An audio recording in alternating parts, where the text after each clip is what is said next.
好啦，咁今日咧講一套戲叫《血滴子》。哎呀，呢個聖誕檔期2012年大陸幾套大片，《12生肖》黃的盛宴》，黃的盛宴就提早落咗，血滴子同埋大上海。嗱，血滴子咧本身咧係拍3D 係好適合嘅，係冇錯。因為呢隻武器咧好傳奇、好神秘，飛出去咧咁樣轉下轉下喺你，哇！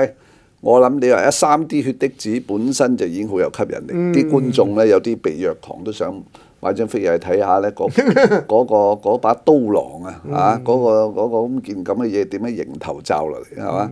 所以由技術上嚟講咧，呢個係一個賣點咁裏邊咧嗰個血滴子本身嘅設計咧，當然你話如果要爭拗係咪話符合歷史？如果歷史上真係有嘅話，歷史係從來冇講過有，冇講過有啊，有應該留翻一件半件啦。係啊，我冇踩過，冇喎，揾唔到啊！到底血滴子有冇？我諗係野史或者啲說書先生牽作附會，因為咧覺得雍正呢個人咧好兇殘。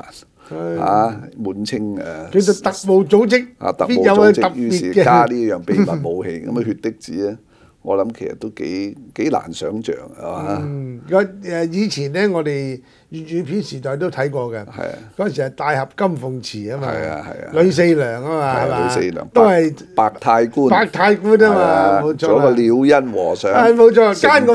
奸廖恩和尚，後來投靠清廷。冇錯。投靠清廷做咗呢個雍正嘅鷹犬，冇錯。咁雍正嘅心腹就年羹堯，所以嗰個時代係本身雍正奪嫡，加埋民間野史，加鹽加醋，呂四娘嗰個老豆呂留良，係啦，哇！咁咧有歷史有咁人，有咁嘅人有人有咁嘅案，但係就冇咁嘅武俠片嘅橋段。話呂四娘後來據說潛入宮中，係啊，取雍正首級，擺咗個血滴子裏邊，所以雍正咧後來咧就葬咧都冇人，冇咗個頭，擺個金頭落翻落去。我擺個金頭唔知真定假。呢個有假嘅，假嘅係嘛？咁雍正其實在位13年，最後係嗰啲煉丹嗰啲控水銀中毒而死。咁呢一套咧，咁講到血滴子用到乾隆5年，呢樣嘢就似乎創作多啲。多得滯嚇，乾隆嗰陣時仲用血滴子，而且呢啲血滴子仲咁犀利係嘛？咁裏邊用個老氣骨黃宇做血滴子嘅總管總頭目，有個女係嘛？仲有個女咁呢套戲喺製作上咧，視覺效果都好震撼嘅係嘛？係劉導演咧嗰個功力咧，劉偉強咧個功力係好好嘅，即係觀香港咁多導演咧，要拍呢啲特技咧，哇，好先知嘅咧，即係劉導演可以堪稱第一啦。之前咧拍過都頭文字 D 都係非常之好睇，即係剪接特技配合音響配合埋嗰啲綜合係一個綜合嘅，樣嘢都要有喺裏邊。效果都喺裏邊，咁咧就體會到咧佢嗰個心思。咁但係咧講到故事咧，就説故事嘅技巧咧就唔係咁流暢。點解咧？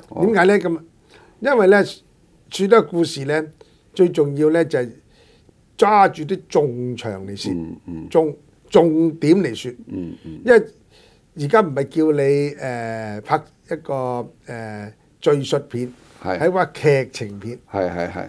咩叫劇情呢？劇情就係最有衝突嗰啲，就係劇情。所以每套片呢，其實呢好睇嘅場面呢，場數呢，就係得3-4個高點嘅啫。但係一定有嘅呢，就係開頭同尾一定有嘅，中間都需要起承轉結呢，喺個承同埋喺個轉度都需要，即係起碼頭尾最緊要。頭尾重要。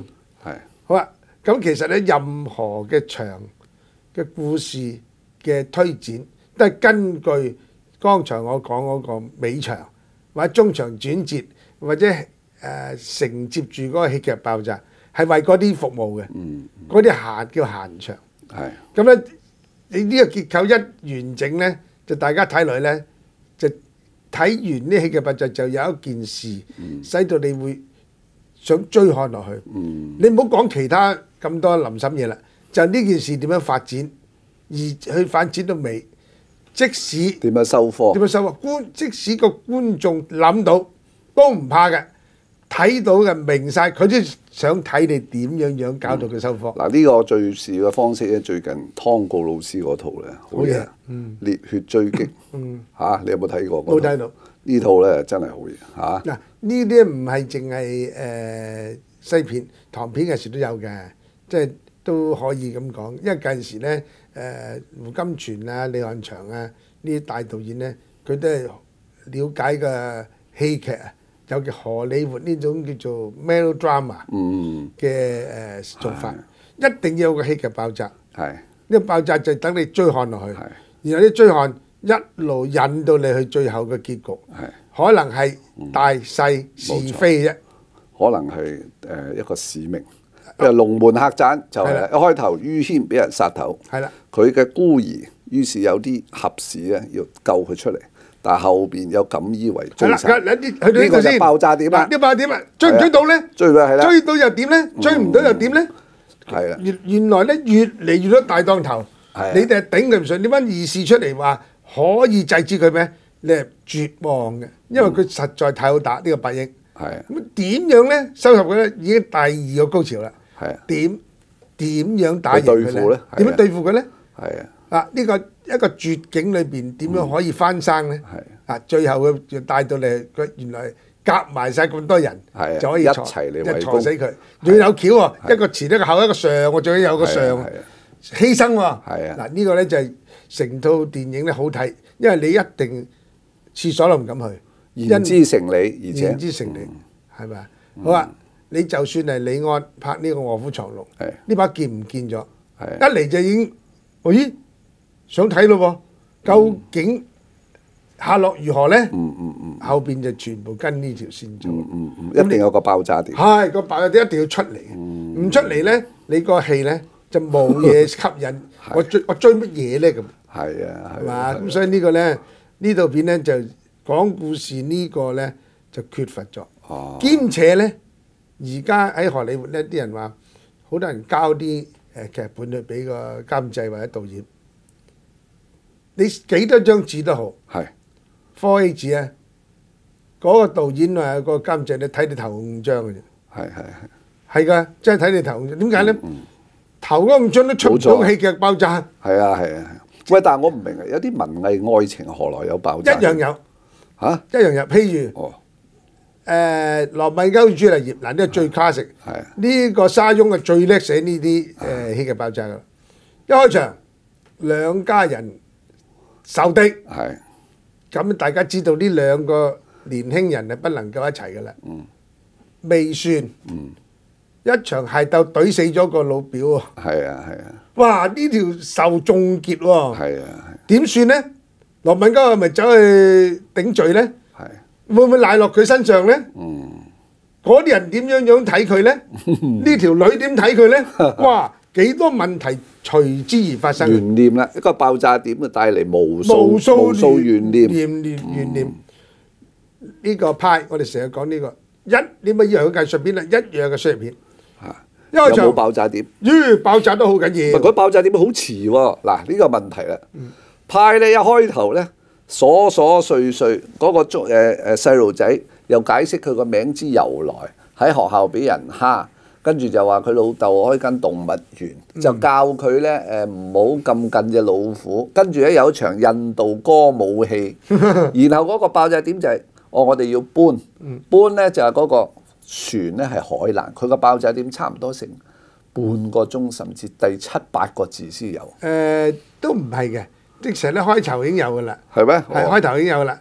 呢個細路仔咧，如何咧去面對佢個困難？一開場已經寫佢個性格㗎啦。一開場已經寫㗎啦。咁咧，佢信神，佢個困惑係嘛？佢咧寫晒佢呢啲嘢之後，你再嚟多一次爆，嗰次就係沉船啦。哦，係啊，係。就沉。譬如話劉偉強另外一套片寫得好嘅就叫做《無間道一》啊，一就好。第一集係。第一最好嗰個爆點喺邊度咧？就係原來曾志偉嗰啲人咧，發現咗有人潛伏喺裏邊，都唔知邊個，唔知係梁朝偉。而黃秋生亦知道有人潛伏咗喺自己嗰度，係邊個？劉德華唔知。而家大家嗰個差館度發爛渣，掟飯盒。嗱，我講俾嗰個曾志偉講聽啊！嗱，你咪以為警察好叻啊？我知道晒啊！你有潛伏，俾我揾到嗰個人係邊個臥底咧？死人㗎。係啊係。嗰邊話大家咁話啦，我揾到邊個都死人㗎。係啊。嗱，跟住後邊嗰個爆炸就嚟啦。大家點揾呢個人出嚟咧？點揾佢出嚟咧？揾到出嚟又會點咧？個懸念就即刻出嚟，成後邊嘅戲就有跟住呢條線索寫，就唔會脫離㗎啦。同埋咧，你係唔會離開你個心理啊！你觀眾心理係唔會離開你個座位，去睇另外嘢。你係只係關照住一樣嘢，究竟佢揾唔揾到呢個主角劉德華係臥底，或者呢個梁朝偉係臥底？點揾到？你一路其實內心就喺度思量緊。你擔心嘅就同銀幕裏上邊有一啲角色所擔心嘅一樣，完全一樣。仲有喎，你諗到條橋，就係佢可能諗到條橋，又可能唔係喎。你喺度咧15、16，因為而家啲觀眾咧就係好中意諗埋你嘅橋嘛，佢自己當自己編劇㗎嘛，係嘛？佢估啊，佢估啊嘛，估到與估唔到，只要佢肯估，嗰個趣味就出嚟啊，就已經成功啦。已經成功啦，係啦。不過最好啊，最尾佢都估唔到啦。呢個咧就轉啦。係啊，起承之後個轉啊，轉到你諗唔到，我仲諗叻過你，咁咧就更加妙。諗得到嘅就唔咩㗎，係啦，諗到就唔值錢㗎啦，係嘛？係。嗱，你60年前嘅羅生門開場就發現晒一件命案，係啊，究竟邊個殺咗個冇事嘅咧？一個大規進嘛，個個講唔同，佢真係跟住呢件命案嗰個緣起啊嘛。係究竟邊個殺佢？個個講法都唔同，係嘛？咁呢個咧就係，但到最尾冇解決到喎。即係係有嘅，但係咧呢個咧，第時我哋應該講下咧一啲所謂好典型啊，有卡式嘅，有永久長春價值嘅電影，北非諜影啊，呢個羅生門啊，佢入邊咧已經講咗你聽㗎啦。不過咧，可能隱藏得好深，你要慢慢挖掘出嚟嘅。講出嚟咧一字咁淺，其實咧佢已經喺裏邊咧暗中講咗你聽，係有叻嘅叻在呢度啦。呢個黑澤明係啊，哦咁樣，係啊，其實有提示嘅，直情話到明你聽。你睇唔到啊！即係掩眼法，啲魔術師嚟嘅，係咪啊？好嘢！咁要更加聰明嘅觀眾先知道。佢又唔需要你知道4個答案到底邊個係真？4個答案都係真，而唔係全部真。係 true，not wholly true。咁樣啊？係啊！哇！呢套戲係60年前啊！係好嘢啊！咁所以話我話你陶傑影評咧。可以咧揾啲以後揾啲經典嚟講下，教大家睇戲係好嘅。所以咧呢個咧電影咧嗰個除咗講故事就點樣開頭故事有個爆炸點。好啦，咁啊真係今日同劉墉講咗咁多電影嘅學問得益不淺啊！都係呢個唔好以為個個發夢咧做得到編劇，裏邊咧係有好多嘅學問。呢個咧方程式，佢係編劇之難就難在既有方程式又冇公式，係冇公式嘅，有與冇之間，但其實都係有嘅。佢有個基本嘅form喺度，形式喺度，但係咧點樣去運用咧就各施各法。好啦，咁啊多謝各位收睇陶傑影評，下次我哋再傾其他得意嘅嘢。